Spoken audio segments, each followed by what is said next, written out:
Here's the black people. I'm sitting on a very warm electric blanket right now. And it's warm, because that's just the nature of electric blankets. They be out here fuzzying up your buttocks, and you don't want to go anywhere. You're just kind of stuck like a banana peel on the side of the street, waiting for you to slip, splatting onto your nose until there is nothing left anymore. Yeah, dangerous to be sedentary inside a bed and going nowhere, but an electric blanket will indeed chill like a banana peel on the floor, waiting for you to slip and break your neck. But this comfort that I'm chilling in right now is easy to hang in. It's easy to chill in it. It's easy to max out in it and to relax in it. It's just a very tranquil existence to just take in one's stride. Because go warm, go cozy. So essentially, it is the stuff of those who like leisure and are tranquil. And to take yourself out of this is to put yourself in an unnecessary boot camp if you're feeling kind of relaxed. If you're feeling like being nice and supercalifragilisticexpialidocious, just chill. Like just maxing out. There's really no pleasure nor joy in getting up when you don't have to. Yeah, there is a time for leisure. There is a time for just chilling, relaxing, and just stopping already. Like something that's just constantly buzzing, vibrating on the spot like an atom is not sustainable. I just kind of hope you realize that. And black folk, you're not like my electric blanket. It's really hard to just rest in you to a point of being sedentary, like just chill to a point where you have to really, really, really pinch yourself to get out of bed. Like get out of bed and work out. Get out of bed, take a jog. Get out of bed, go wash the dishes. Get out of the bed and go and eat at the dinner table. Do not eat in bed. That's you, black folk. It's hard for a person to just rest in you. South Africa is presently just kind of falling apart. And black people are just watching it on some vele hambani. Oh my goodness, like what? I mean, like whatever, right? So I'm doing this here interlude. And it's going to take me 10,000 years to edit because of this cartoon effect. This whole animation effect. But whatever, we'll blonk it online as soon as it's available. But I just wanted to rock up with a cartoon because that's just what you are, black folk. Popeye is. Like, when is know when to stop? Y'all need to know when to apologize, to kind of say sorry. Y'all need to know when to just stop. But you know what you remind me of? Faro. In the scriptures. You literally gotta lose your firstborn child or something before you let God's people go. And you know what? I'm black. So racism is very rough when it does come to you. As any race at all. And being a black person, I've had my fair share of racism that I've endured. And as a result of being ransacked with racist sentiment from, in particular, white folk, I have tended in the past to squeeze myself in a neat little bunch with other black people so we can relate about how white folk treat us like trash. It is a temptation, and I have dwelt in it in the history, to just merely blob around with a whole bunch of angry black people saying that my hoa or white people, all of them are just trash, they're rubbish, and then there is this like exquisite hatred that brews in your heart against like white folk in total because you're banding with a bunch of black people, and so you will actually be having a hostile passive aggression in you against just about anybody with Caucasian skin because some little miscreant of a white person decided to disgruntle you for the day. You stand together in camaraderie, and listen, it's not just us who do this. White people do it too. They do. White folk do it too. Everybody does it. It's strange, right? Like, we all have been created in the image of God. We all bleed red, and yes, there are some autoimmune and genetic diseases that only afflict certain races, like sickle cell anemia is like a whole thing among black people. We do know that there are medical discrepancies between us as races, but largely we're just like pretty much the same. Yet because we're born into a particular socio-demographic, we tend to just clump with each other whenever we're being insulted. So one has to just kind of understand when people band together, like iron fillings on a magnet, in the midst of a sense of oppression, just a feeling of, oh wow, like what's happening over here. They will band together, and this will occur, this banding together. Literally because, listen, okay, you guys, we all have the same skin tone, and people are coming against our skin color. You wouldn't band with other white people as a black person when there's been a racist slur against black people. We come together in camaraderie and concert and a whole bunch of hatred because we all look the same. It is rough, therefore, when you come to Christ, to basically realize the folly of all that iron filling on a magnet banding together with one another against another particular people group because of the fact that somebody has said something really nasty. And listen, for years, there was a time, historically, when we as black people were banding together because white folk were so mean. And so we decided to just kind of, love each other at the expense of any white person that comes into the room, develop a passive aggression and a hostility, alongside an immediate mistrust of anybody rocking up with Caucasian skin. They had to bend over backwards to prove that they come in peace, if they did come in peace, because we already had that passive aggression and that defensiveness. Because, look at what your other people did. Yesterday, they threw Molotov cocktails into our churches. Yeah, we did that. But I'd like to say that two wrongs don't make it right? Yeah, that's what's good. It is comprehensively understandable when you gather together in camaraderie against a people because one or three of them hurt you. So all of them just kind of look like victimizers. They all look like perpetrators. But according to the Bible, it's just problematic to do things that way. Because every man literally has got to be weighed against their actions. So you have a prerogative to essentially give everybody a shot, everybody a chance. But, when you're in the receiving end of oppression, when you, as a black person, are on the receiving end of oppression and you're like clubbing together, banding with a whole bunch of other black people because, oh wow, look at all the whites treating us like dustbin. They're all treating us like dustbin. Yeah, when you're in the receiving end of it, it's nice to play victim, but it just gets so menacing. It just becomes also very ugly. It just gets so incredibly tonsillitis-y, like it's giving pus and pimple, the way it's just so ugly.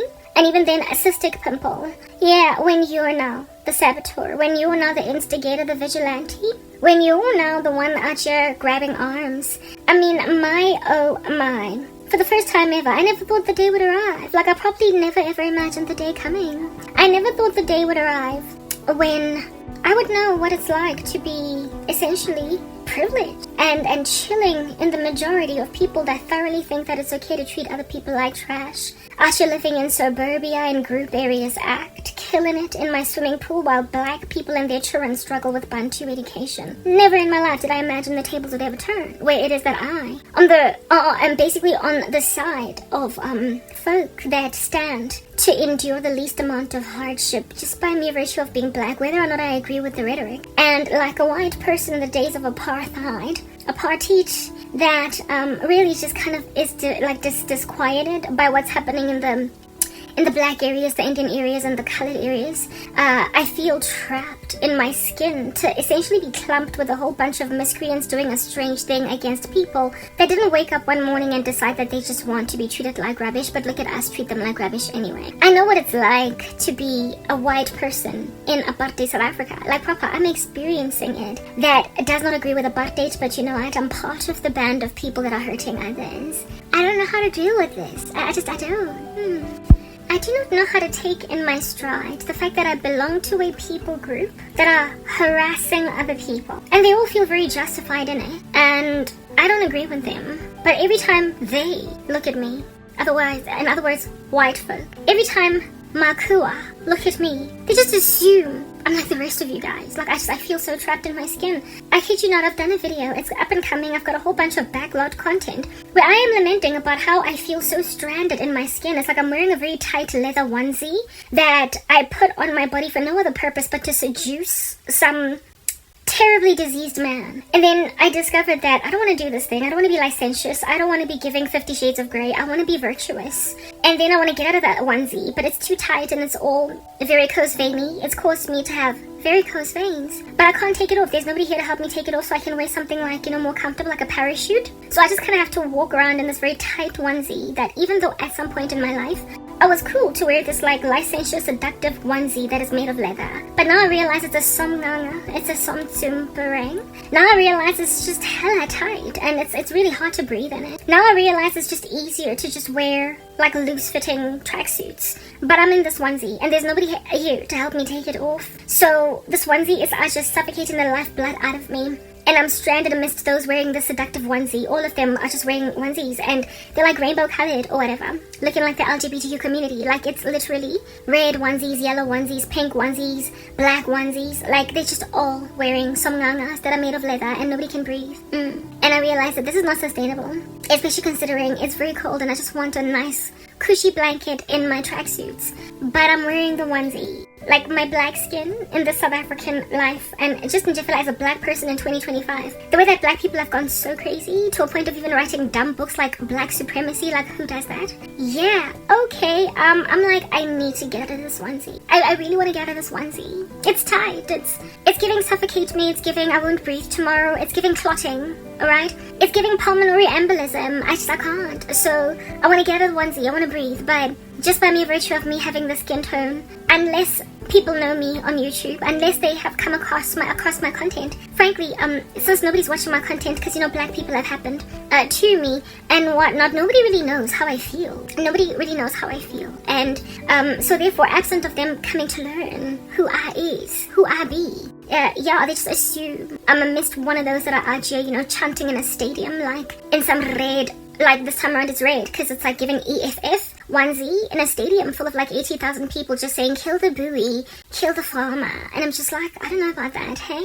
I'm not really sure. Like, I'm made to wear the same onesie as Julie, just by mere virtue of having the skin tone. And on a really bad day when I've got acne, I'm just like, I even look worse because people actually be judging me because I've got acne right next to me looking damn racist because I'm black. I mean, when did the day ever arrive when anybody would have ever imagined the hopping about like a kangaroo on the street black person would look racist? I mean, that's something that's just always belonged to white people, right? They walk by, especially when they look like it, when they've got freckles and red hair, kind of like right now I've got like all this red hair, more so, and this like little pale like look alongside like really blue eyes. They just look like they could one day actually whip out a swastika or whatever, and they turn out to just be this like coy, dainty, sweet little girl, or coy, dainty, really like genuinely absolutely awesome dude, and you just actually automatically assuming that like Piet or Jan, it's just a rubbish. But that's only because Piet or Jan historically have hurt us, and so you have like a PTSD. Never in my life did I ever imagine I could ever know what it's like to be Piet or Jan. Like, actually be, you know, getting judged,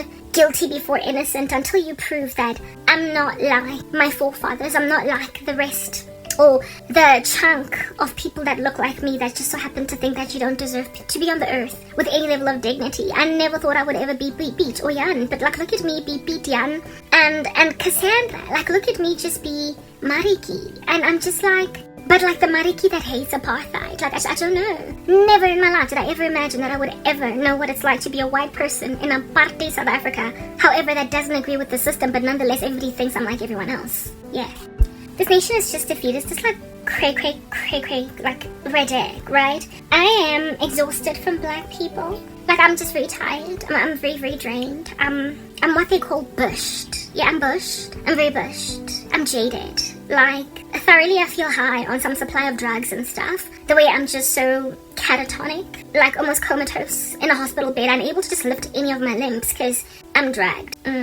By the indiscretion of black people, and I also feel trapped by the suffocating and asphyxiating, very tight power of the onesie that I'm wearing, otherwise known as my black skin. I've been lamenting against you black people for a minute, but you know, like I said, you happen, right? You happen. Like, nobody knows that I'm not what you are. Like, nobody knows that I've divorced myself from what you're trying to achieve. Nobody knows because you, black people, hey, look at you go, yeah. You have put me in chains. You've locked me away. You've ascertained that nobody can hear me, so my neighbors who started out kind of chill with us on the yard are kind of starting to get hostile. Like, I'm starting to feel the brewing hostilities, tensions between white folk anywhere and black folk. And, like, just the avoidance of eye contact. And I'm like, but we've been neighbors this whole time. Why are you so odd? Why are you arb? Why are you strange? It's because, I mean, how are you gonna act as a black person in apartheid South Africa when, or pre-apartheid South Africa, like you're out, you're hopping up and down in your comfort, and then one day somebody decides that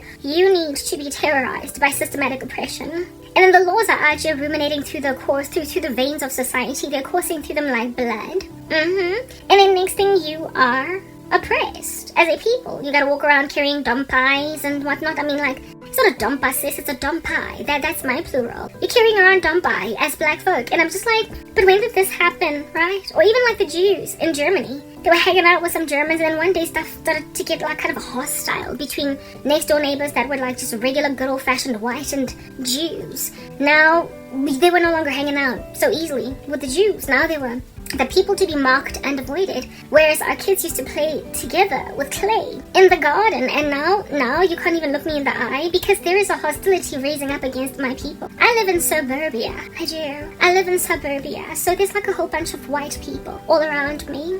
Yeah, that's what's good, and I have felt it, even though I barely go anywhere. I have picked it up that neighbors, remember that song, Everybody Loves Good Neighbors, that show? They are holding back in a way that they never used to hold back. White neighbors, that is. They're not as fresh as they used to be. It's almost as if though when you pop your head out of the door, they retreat, and they go inside their houses. There is no longer that intentional, I'm looking at you and I'm greeting because I know you and you've lived next door to me for a minute. There is a felt hostility between, or a felt attention. You could like cut it with a knife and stuff, okay? Yeah, between white neighbors and their black counterparts. Because, idiots, you commenced a black supremacy. You are literally sitting, chilling, relaxing, maxing and relaxing, chilling like proper, hanging on a hammock and just swinging left to right in a very comfortable demeanor. In invigorating and exquisite racism in the country that is just frankly unacceptable. You are doing that. You're invigorating it. Yeah. And you think that because you're black, that it's okay to do this like strange, ugly, ominous, creepy thing. Listen, I am very sorry. I do deeply and richly apologize. I do not appreciate all this nasty, but it appears this nasty is trying to appreciate me. I want nothing to do with it, but it is, of course, like something I must just inherit because you're black, baby, and you're clumped together in this tight onesie that's hard to breathe in with the rest of us, even though you'd rather wear tracksuit pants. You know what you remind me of, black people, because you're not only defeatist against each other, but you're now becoming increasingly racist. You're just becoming so insufferable. You remind me of back in the day when we used to party in the icy cold. You do. You're like an icy cold, deep kloof party, a protea party, like a bash, like in winter. Yes, that's what you want. Remember back in the day when we used to like terribly harass ourselves, abuse ourselves for this in the spirit of mashahafeli, making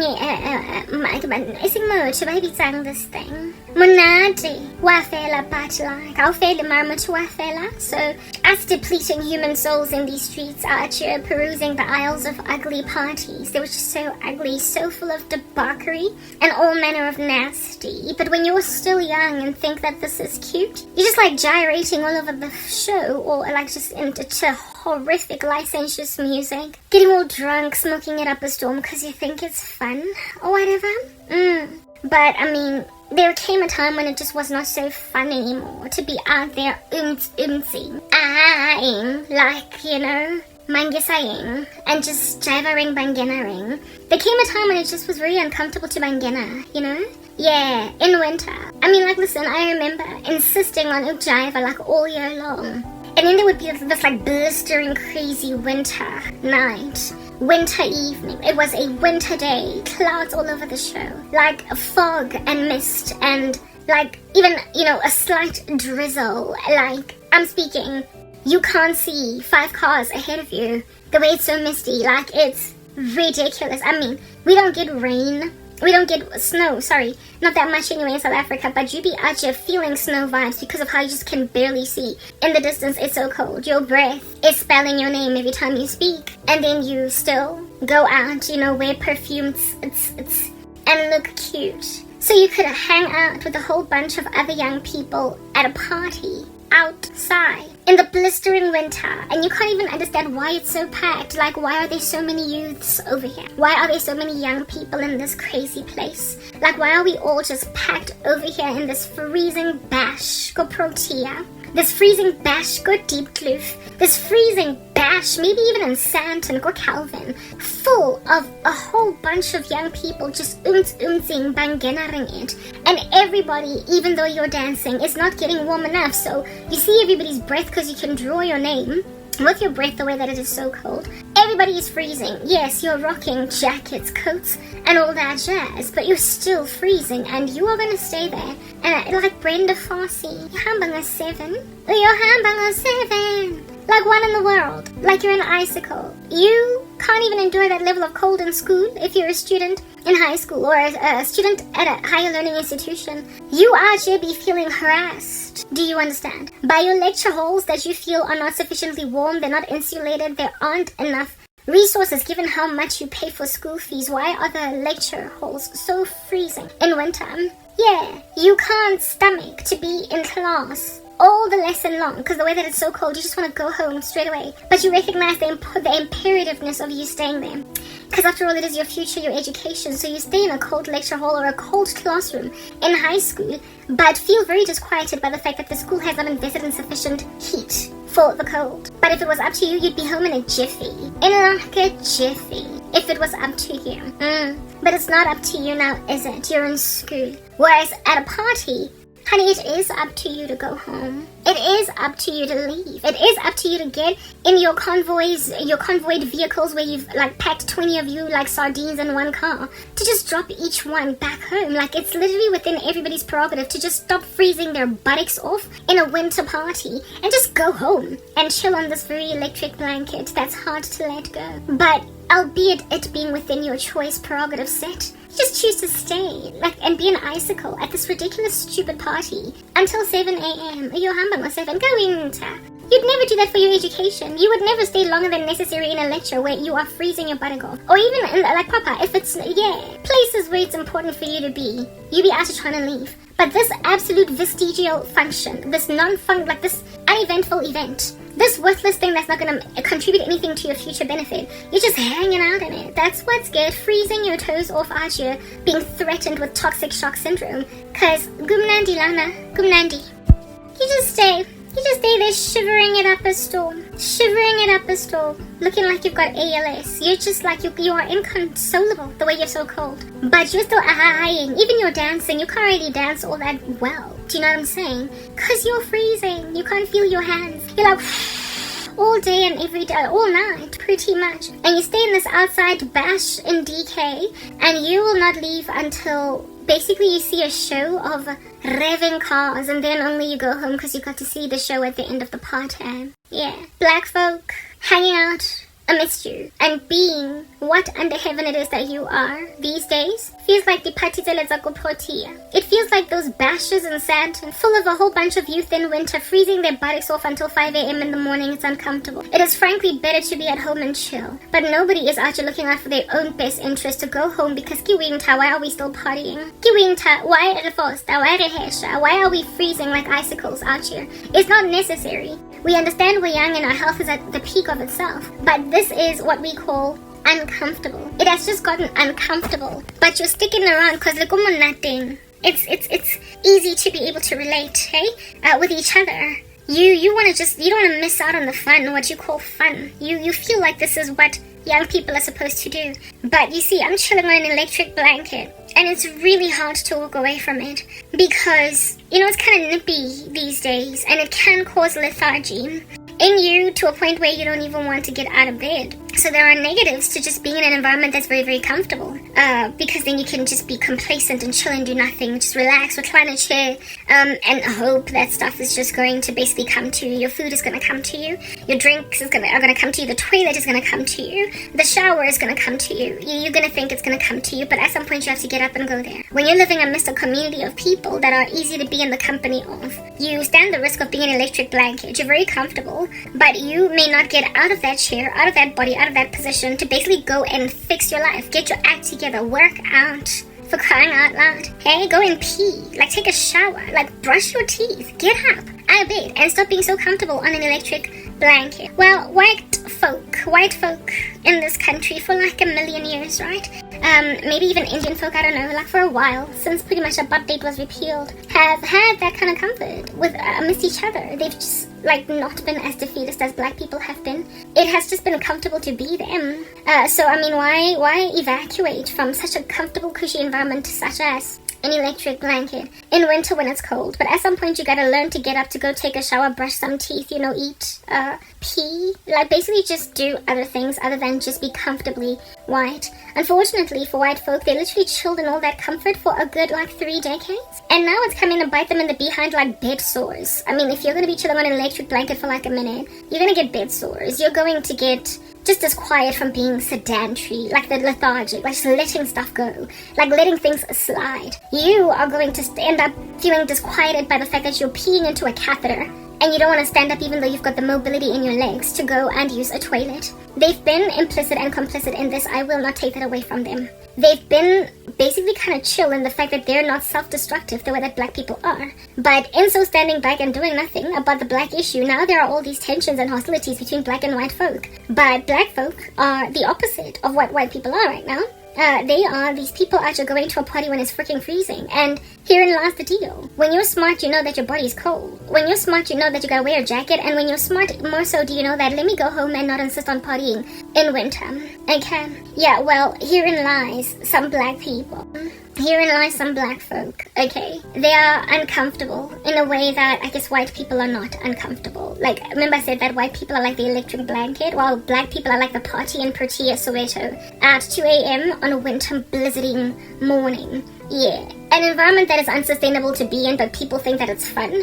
That's the black folk. And then white folk, also in an environment that is not sustainable to sit in because it's too comfortable. And now the result is this spawning, brewing, crazy civil war, just, preening and pressing up its feathers like a peacock, about to literally devour all of us whole. I'm done at this present juncture. I feel as if though we are complete. This is Finesse, the finale, and I would love for that to be absolutely accurate. Black people, you're arrogant. I don't like you anymore. And I feel trapped in my skin like a onesie leather that's just suffocating me to a point of varicose veins. I, however, in this country, while I am in the South Africa, will literally never be able to have friends anywhere else because black people, everybody is hella mad at you. Everybody is just upset at you. And by everybody, I don't just mean white folk, but they're by far they're your biggest victims. It's Indians too. It's coloreds. Like the rest of South Africa, and I've been saying the same things time and time again in my content. People are mad. They're verse. There's literally steam coming out of their ears. But listen, we are living in a country that is made up of mostly black people. After all, this is Africa. Waka waka wa eh eh. Here's time for Africa. This is Africa, and this is South Africa in particular. We are the majority demographic. So when you are that violently outnumbered, frankly, sometimes you might just feel like, I'm just going to sit down and do nothing. I'm just going to watch these people implode.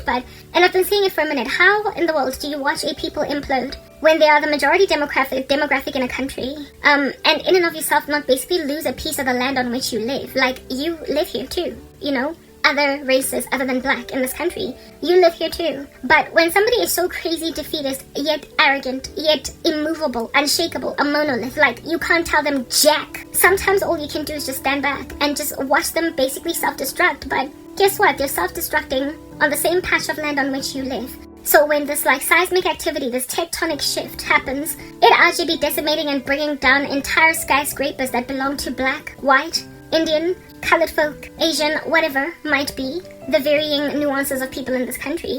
Yeah, the sitting back and the doing nothing because of how stubborn black folk are has also destroyed the country. Yeah, like Papa, the minority groups in this country that are marginalized now and are basically subjugated to the tyranny of the impending of a brand spanking new apartheid regime. This time around, the upside down version where black folk are the ones that are reigning supreme.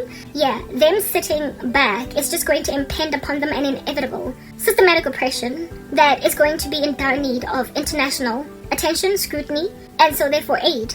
But we all know how these things take a minute to ultimately simmer down, unravel, hey?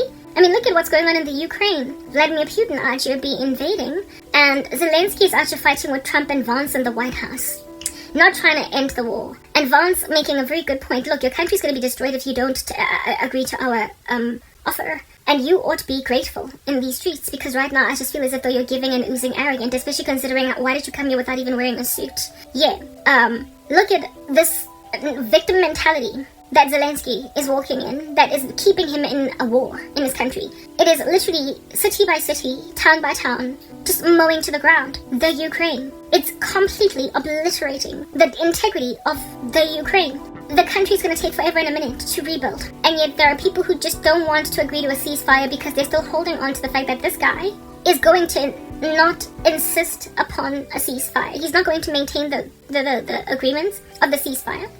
And this guy's still going to insist on taking the Ukraine. So for those reasons, because I suspect that he's not going to honor the ceasefire agreement, I'm going to fight all the way to the end, except with what might, with what power, with American money. Like, you need to chill, relax, get out of my White House until further notice, until you are happy to agree to some kind of a cessation of hostilities against your country. Yeah, people who do absolutely nothing about a disaster that is basically bombing every building in the city, shelling every corner in the city. I like Zelensky. You can't afford to maintain a war in your country because then you'll have nowhere to sit down anymore. But you are still busy. You are, however, looking at the bully who is Vladimir Putin, and in this instance, black people.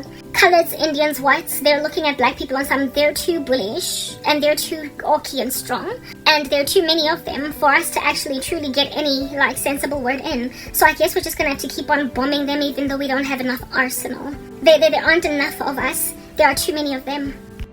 There aren't enough of us, but there are too many of them, these blacks. And frankly, with all of these gargantuan numbers that they're rolling around in, there's nothing we can do really other than just to continue to shell them, bomb them, and hope that Donald Trump, Mr. America, is going to keep giving us the resources we need to tell them where to get off. We're going to just lean on Donald Trump to not only continue to sanction South Africa, cut off aid even for HIV, we're just going to leave Donald Trump to basically punish us for our indiscretions against both Israel and our own citizens on the ground, against Afrikaners, with crazy little legislation like expropriation without compensation.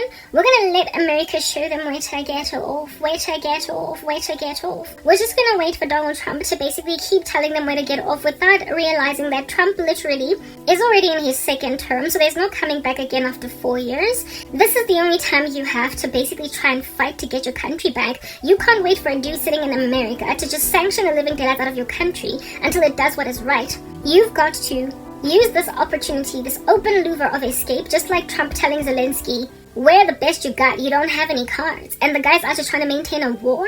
Trump, there's only 4 years left to him. He is by far the most reasonable president in what I would believe to go so far as to say this century in America. And if people do not take what under heaven it is that he is offering them across the lands, if people do, if South Africa does not, based on all of this US funding severance, if South Africa does not, in the climate of all of this Donald Trump beefing and spawning and him being spoken into the ear of by Elon Musk and whatnot, if they don't take this opportunity, that is the marginalized groups that have been chilling on an electric blanket, if they don't take these 4 years that are left to have the most reasonable leader in the first world, the most reasonable leader in the free world to come and likely to go for a while, there's not going to be another Trump-like type figure coming. The next president of the US, even if they are a Republican, are not going to be on that steam tip like Donald Trump. If you don't take this opportunity with that cracking whip coming from the US to essentially stand up as a minority group of people, being the whites, both English and Afrikaner, and then coloreds and Indians, if they don't stand up, these smaller numbers in the country, against this beefy bully that is the black conglomerate, you are going to endure. You know how Donald Trump then actually told Zelensky, I mean, if you don't want to take our offer, we're going to leave you do what you want to do, and you're going to have to fight it out. And I don't think that that's going to end well for you. Your whole Ukraine is going to be on the ground mowed to rubble. Take what we're offering you or get out of my White House and come back when you're ready to discuss. My point exactly. You can fight it out. Okay? You can hope that ANC government is just going to dwindle. You can hope that black people are going to wake up one day and just be reasonable. I am black. I've endured tyranny at black hands for a decade. There is nothing I can say to these people, do you understand, that can ever make them do anything different. So if you don't take help coming from outside to basically put them in their place whether or not they like it, you are not going to get your country back. Black people are like Putin in this instance. He went in and grabbed a country that doesn't belong to him. Unless you find a leader that can successfully speak to Putin and therefore take the deal that you are being offered by this diplomacy maker, you're not going to get another chance. This is South Africa's last shot, do you understand? And by South Africa, I mean the Rainbow Nation, whatever you call it. The colors, the Indians, the whites, and the blacks. This is an opportunity for black people that feel like they're wearing a somnganga somtsumparang to finally stand up and be like, man, stop. Don't you see you're bringing back freaking apartheid? What is wrong with you? The 10 of us that exist, that hate this thing that's going on. It's time for us to speak out. And then everybody else that's been scared to speak out because they're scared of big, fat, chunky, bully, putiny type black people.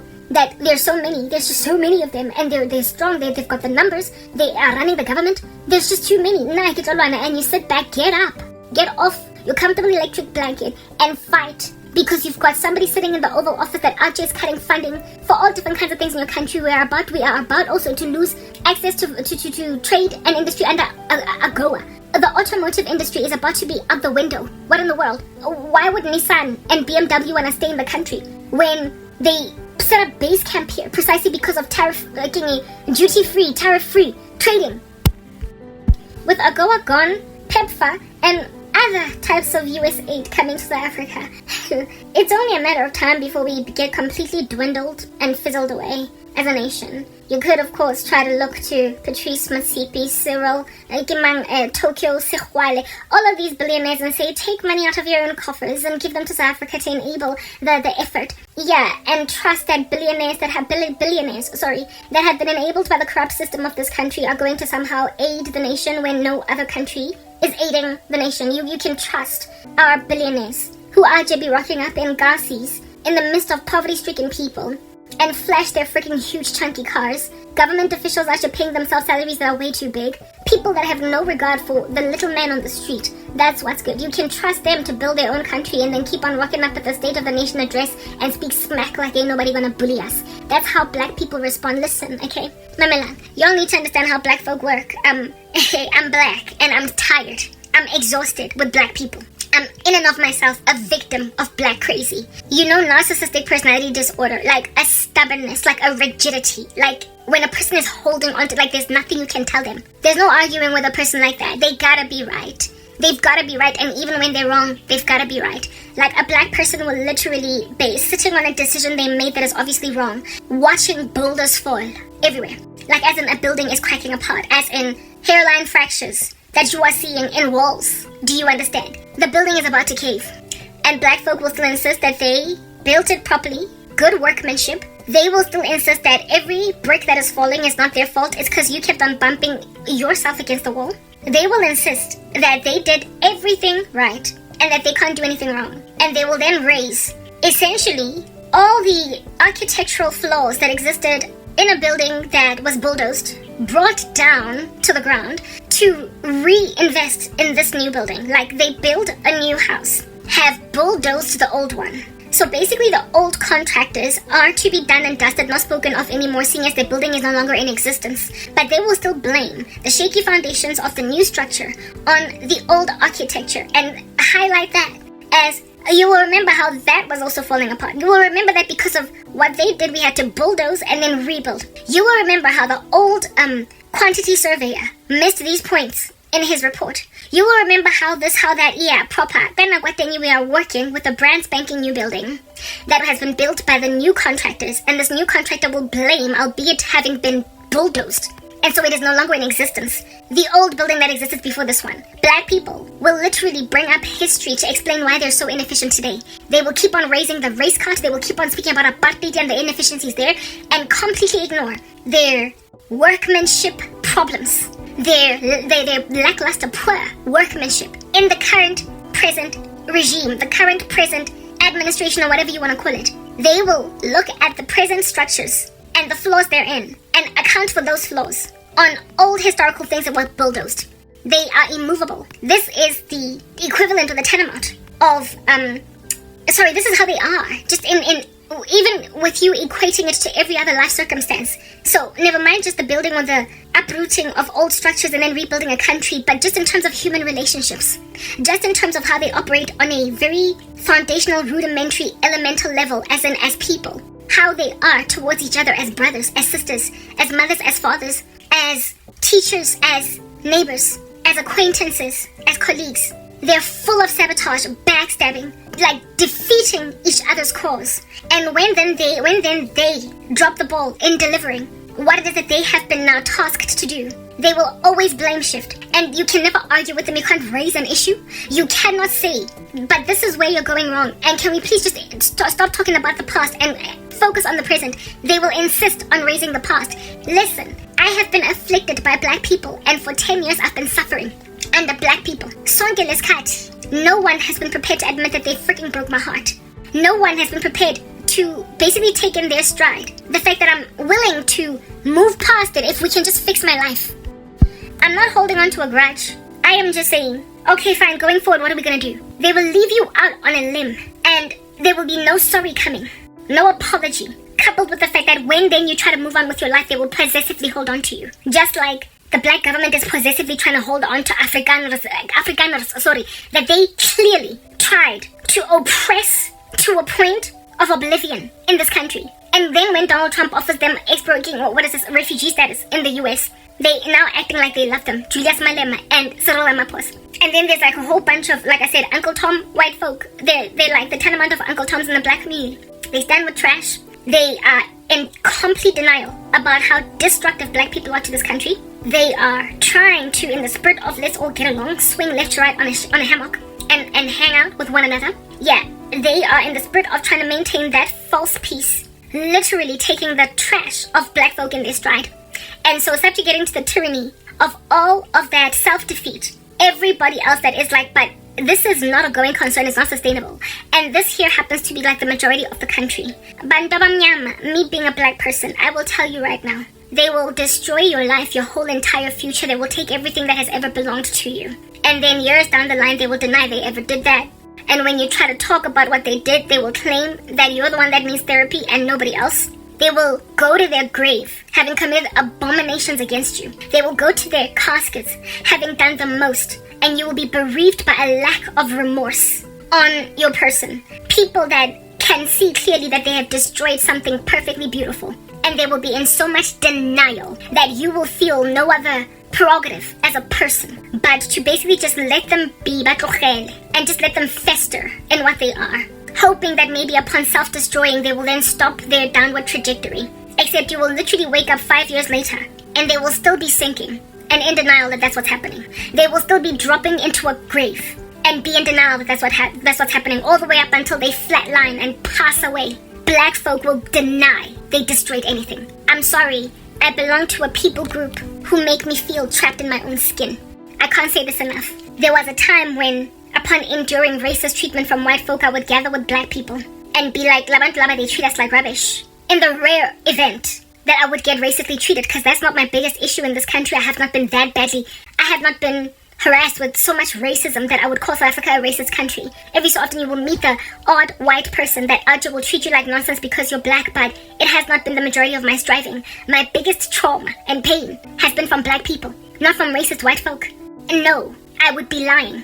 So, when you are living amidst a people that are in denial that they're destroying each other alongside everybody else in the country, what are you gonna do? As a person that is a marginalized minority, when there is somebody chilling in the free world, offering you a ticket to essentially finally be enabled by the world superpower to deal with black corruption in this country. So, the chilling, maxing and relaxing complacent demeanor of white folk in this country, or even their desire to leave and go and chill in the United States of America, the sitting back and doing relatively nothing, largely nothing, by Indian folk and colored folk, this is your opportunity to stand up against black supremacy. You are living in a country. You can't all immigrate to the US or relocate because of refugee, asylum, whatever. You can't all go there. There's literally too many of you, and the US is not big enough to house all of the oppressed people of this country. This is the country you were born in with citizenship in it. You can sit back and hope that this will simmer down, but take it from me as a black person, they never come to a point of realizing that I have destroyed everything. They will go to the grave having buried everything they've ever loved and still claim that they didn't do jack. They are like that. Black people are like that. They will go to their graves with, what do they call this thing? Like skeletons in their closets. Maybe guilt sitting somewhere on the hippocampus. Maybe on the breathing center of the brain, the medulla oblongata. Somewhere in Jafela by the cerebrum, like just in the general head area, there will be guilt. an internal admittance of guilt and remorse. Mara, them actually rock up and file themselves down to say sorry, to say I didn't, like, I did this, I ruined a whole family, I destroyed a future, I messed up, and in so doing such a thing as that, I also messed up my own life. Never. The pride is that deep, it's exquisite, it's the very be-all and end-all of the demise of demonic people. Satan, his main sin was pride. There is a pride that dwells in the black man that makes them so narcissistic that they can never, even when they feel, like I said, some kind of sense of remorse, even if it's chilling on the hippocampus or the medulla oblongata, they will say nothing until Gushonwa. They will go to the grave with it. Of course, they will have to go and face Jesus at some point. The Lord will judge them, be all and end all final story. But those who are left behind on earth to deal with the ramifications of the crappy actions of a dead random comrade of the ANC, of a dead random black person that destroyed their whole family just to get ahead, just to build a condo, just to get a matenda. Proper. The ramifications are of everybody that's still alive, which is all of you that are watching this today, which is barely anybody. The consequences will fall on whatever white people, Afrikaners, and non-Afrikaner white folk are still here. After the Trump refugee status as a decree has come and gone, the colors that are still here, the Indians that are still here, and then of course the black folk that feel suffocated like they're wearing a onesie, yaleva, multicolored, that is choking up blood supply to a point of creating varicose veins. Black folk who feel trapped by this crazy monolithic black structure, and other marginalized groups are all going to be subjugated to the tyranny of this majority population in this country that don't say sorry when evidences of having messed up are gawking and glaring at everybody. Why am I unemployed? Why do I have nowhere to go? Why do I have no love? Why is my YouTube channel so frozen? Why is no one listening to my content? Black folk will be sitting on sorrow for years and say nothing until Gushona. Proper. People be out finding out what in the world went on. The way that people found out what in the world went on in the days of apartheid after Truth and Reconciliation Commission. Be finding out where your son was buried. Only at that stage. By then his corpse has been rotted for 10 years. 15 years, and only now you're able to get closure and bury the remains, because the person who killed him in the days of apartheid, they finally confessed to when Gupi. Black folk are like that. You'll be out here getting your justice and your right to recourse when you are 79, when you are grey and old and are about to exit the earth. So if you want South Africa black people to finally admit when we are out here looking like freaking Zimbabwe, when we're out here looking like Rwanda, when we are out here be looking like South Sudan, when we are out here be looking like Haiti, when no longer do we look like any kind of reasonable, sustainable economy or a country that can be trusted in and invested in, when we are out here walking around like tumbleweed in the desert, like a famine, because of the way that Cyril Ramaphosa is just unapologetic, and he's out here busy poking away at the hornet's nest that is Donald Trump, when after years, this thing has completely toppled your country and rolled it down a mountain like Jack and Jill who go up to fetch a pail of water. Jack falls first and then Jill comes tumbling after, when all the men and women of this country have been reduced to nothing but third world citizens. When that becomes your reality, at that particular juncture, then maybe you can have black people be like on their deathbed as decrepit old men, on their deathbeds as shriveling up carcasses that are frankly two seconds away from meeting with the ash. Then only, when you are picking up the pieces of your dead economy that is being run by gangs like in Haiti, then only at 79 will you get some kind of a semblance of, oh, okay, at least he admitted he was wrong. Then you've lost children, you've lost grandchildren, you've lost legacies, you've lost a country. War has been declared on you, and everything is mowed to the ground. These, guys, I am black, and I am suffocated by my skin. The level of ill-gotten gain, coercion, corruption, pleasure-seeking hedonism, like essentially like what is written in the Bible, lovers of pleasure rather than lovers of God, having a form of godliness but denying the power thereof in the black community is astronomical. Like women just get taken galulanje with witchcraft easily. Like a woman will say no 10 times, and this guy will insist that you're gonna marry me, never mind, marry me, but you're going to agree to be a second wife. Oh guys, yes, it's bad.